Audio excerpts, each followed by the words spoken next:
And I can almost cry today for these people, these vets who are losing everything. Why don't the Democrats go out there and march and stop fighting with each other? I'm sick of it. Well, I don't know, Joy, that they're fighting with each other. They're not fighting a unified fight. That is the problem. The fact that Nancy is now out there criticizing Schumer, stop it already. You know why she's criticizing him? Because he should have been fighting for that veteran. He should have been fighting for the people of America that are feeling the way that they are feeling.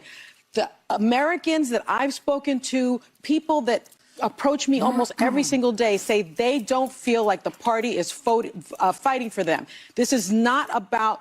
well, that's what I'm saying. Go out and fight for them. But it's not about... Well, he had the opportunity to fight for them. Chuck Schumer caved to the GOP and got nothing. This was not actually the choice. But Joy, the choice was not between a no vote on the partisan GOP spending bill and a possible shutdown. It was a choice between a no vote and forcing Republicans to explain why they walked away from that possibility of a bipartisan agreement. And the core disagreement was around a willingness to fight, even if that meant convincing the public that the harm from a shutdown was the fault of Trump and the Republicans, because they are going to do exactly what they are doing. They're taking money away from vets. They're going to take money from Social Security. They're going to take money. So let them hold the water for them. Let them hold the bag. Democrats in the House were prepared for that fight. Chuck Schumer caved. They didn't have the votes in the House. Okay, so it would have been worse if he didn't concede.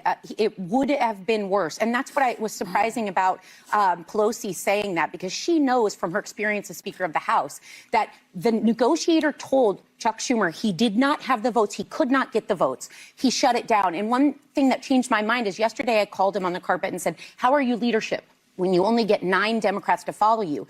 But then someone shared something that made me change a little of my perspective. They had exactly the number they needed to not shut down. So he gave cover to a ton of Democrats that probably in common sense terms knew their voters would backlash if they shut the government down. And honestly, he gave coverage to the GOP to do whatever the heck they want to do. Nobody's fooling themselves. It's a minority. They don't have the math. It's just basic math. There are facts there. It's not an opinion. They cannot avoid this. And if they bent the knee and pushed back just to show the public they were fighting. So these are some dumb women. These are some dumb, lying women. And we're going to correct the record right now. I want to share with you all what caused this. What are they talking about? So they're talking about a town hall where a veteran was very upset about the DOJ cuts and some other things he yelled about. Take a look at this. This is clip 12. You're lying. I'm a veteran. You don't give a fuck about me. Shut the fuck up.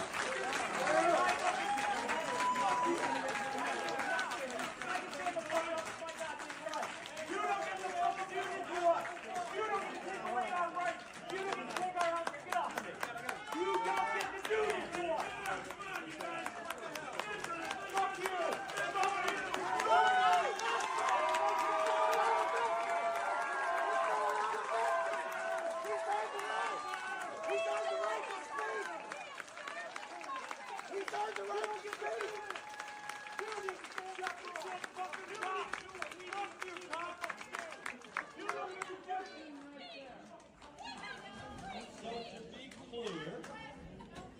I deeply value the contributions that just to be clear, bullshit, and you're not every day.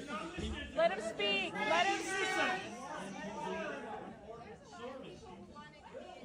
For example, folks at the National Weather Service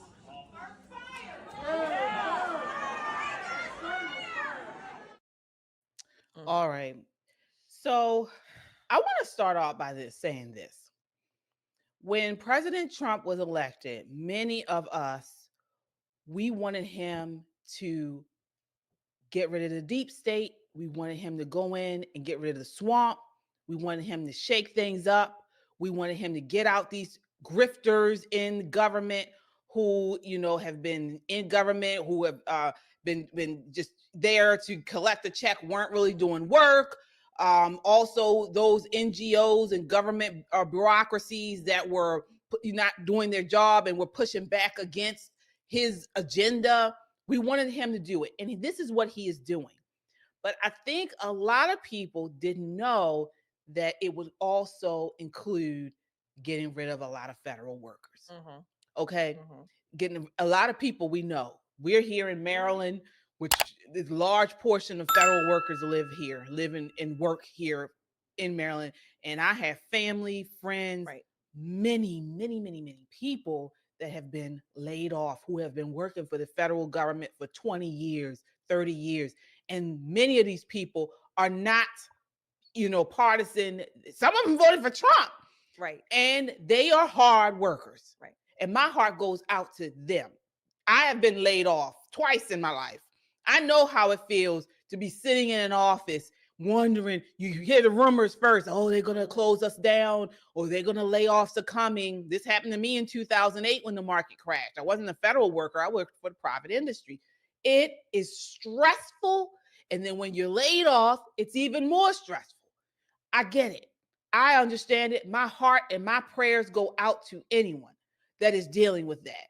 But there are a lot of lies going out here too. Yes. So I want to say this to your point.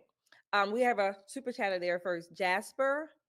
What does he say? Oh, y'all are the real view. Keep up the great work, ladies. Thank you, Jasper. Thank you so much for your $10 super chat. What I want to say is this. I know, like you said, we know people who work for the federal government.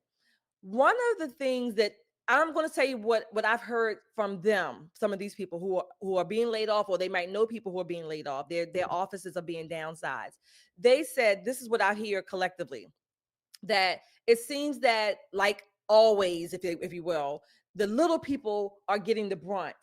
And the people who are really doing the grifting at the top, they get these huge salaries and they're not being touched. So from their perspective, it's like, okay, I go to work, I'm at the bottom of the federal scale, but yet I'm losing my job. Or people that I know, the directors and the bureaucrats at the top, all of these executive level people, they're not being touched. They're still getting their 6-figure or more salary plus perks a year, while we are being cut out of our livelihood.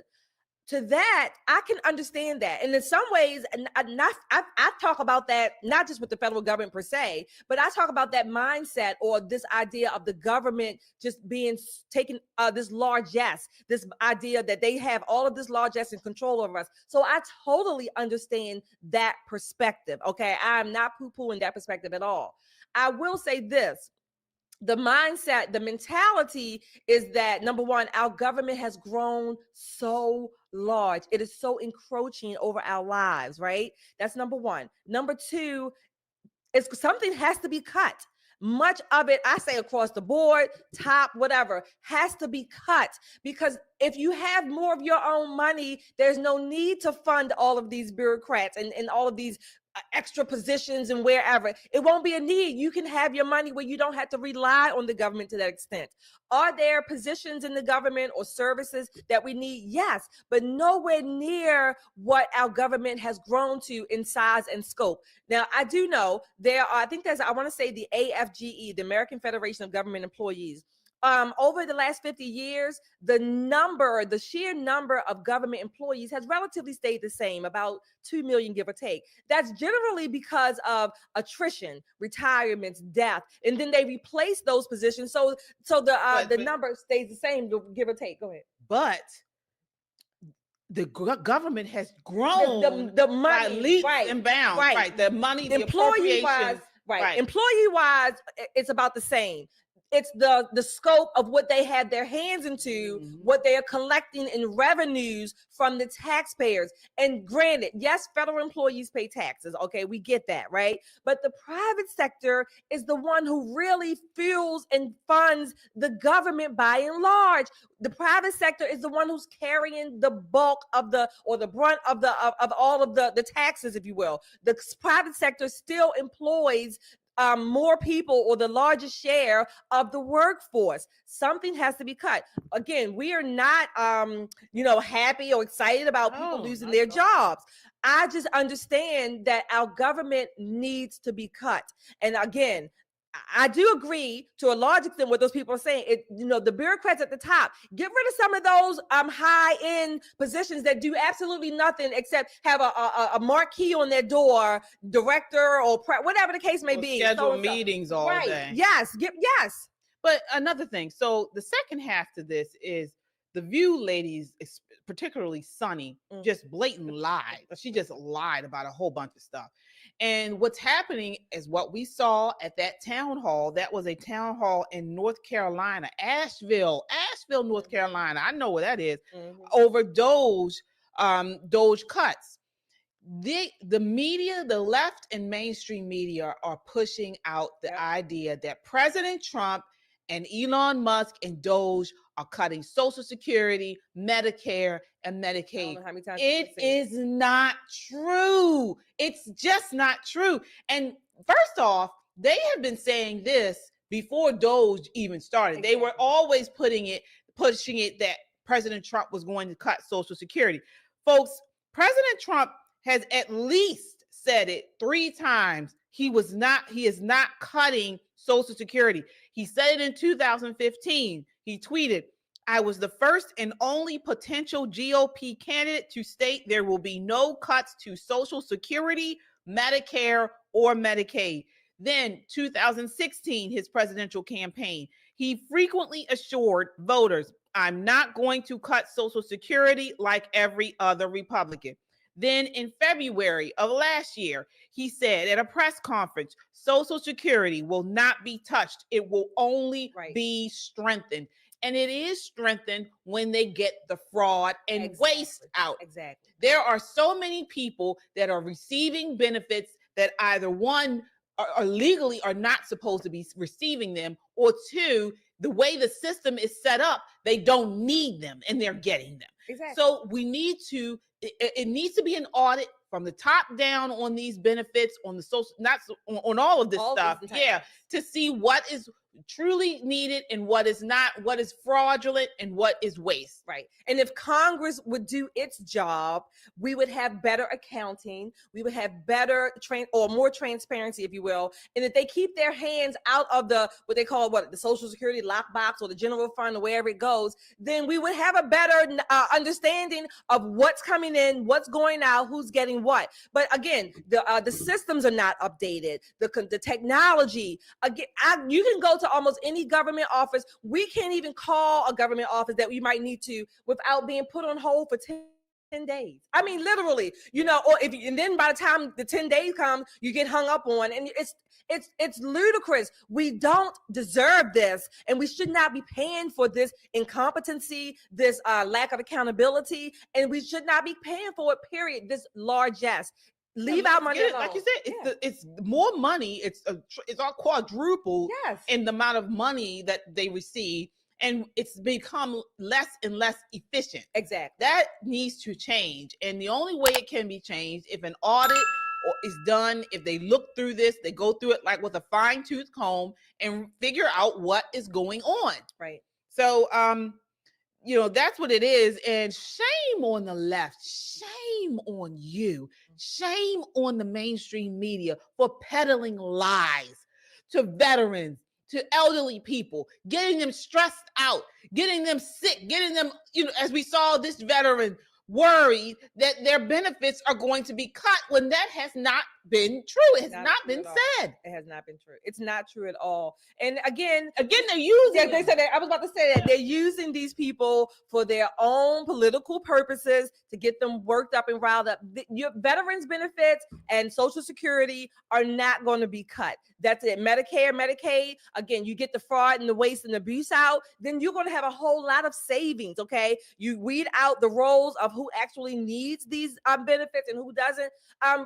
Bill Clinton, what was it called? The Welfare to Work program, I forget. And when Bill Clinton was in office, he cut the rolls. Why not do that? Everybody who's receiving some kind of entitlement service, particularly Medicare, Medicaid, Social Service, does not need them. Go out. McDonald's, I worked at McDonald's. I actually did work at McDonald's, okay? I really did. I did the fries. I did the front counter. I did the little, all that. The ice cream machine. I literally worked at McDonald's. McDonald's is an honorable position. Walmart, and I'm not saying you have to do those. I'm just saying there are other jobs. But having a job is a sense of dignity. It's a sense of accountability, responsibility. That's better in 99.99% of the time than sitting home collecting an entitlement check. And I'm not talking about the veteran Social Security, if that's what you earn. I'm talking about the Medicaid, all the other welfare. Go work for your keep. Yeah. And lastly on this, folks, again, our hearts and prayers go out to anyone that is laid off of their job, that has been laid off and has been working hard, and is now looking for employment. We are praying that you find another employment. We're praying that you are able to take care of your family and that you find another job quickly, and that God places you in a good place where you can grow. I'm praying for you.